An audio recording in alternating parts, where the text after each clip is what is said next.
Hello all, మా గణేష్ దగ్గర అయితే డే 5th రోజు కూడా అన్నదానం అయితే జరిగిందనమాట. ఈ అన్నదానంలో ఏమేమి ఉన్నాయంటే ఇది బెల్లం అన్నము అండ్ ఇది శనగలు, రవ్వ కేసరి, పులిహోర, ఇది వచ్చేసి బగారా రైస్ అండ్ ఆలు మసాలా కర్రీ అండ్ పాలకూర పప్పు, ఇదైతే వైట్ రైస్ అండ్ సాంబార్, ఇంకా ఇదైతే టమాటా పచ్చడి, ఇంకా పాపడాలు, ఇదైతే రైతా అనమాట, లాస్ట్లో రైతా.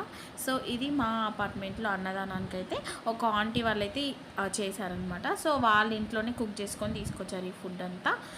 మా గణేష్ దగ్గర అయితే ఈవినింగే పూజ ఉంటుంది అనమాట. ఎందుకంటే అందరూ ఆఫీస్కి వెళ్ళొచ్చి అందరూ అటెండ్ అవుతారు అని చెప్పేసి ఈవినింగ్ అయితే పెట్టుకుంటాం అనమాట. సో ఈవినింగ్ పూజ అయిపోయిన తర్వాత ప్రసాదాలతో పాటు అన్నప్రసాదం అయితే డిన్నర్కి అయితే తినేసాం అనమాట. సో తినేసి ఇంకా కొద్దిసేపు అయితే డ్యాన్సులు అయితే చేసుకున్నాం అనమాట గణేష్ దగ్గర.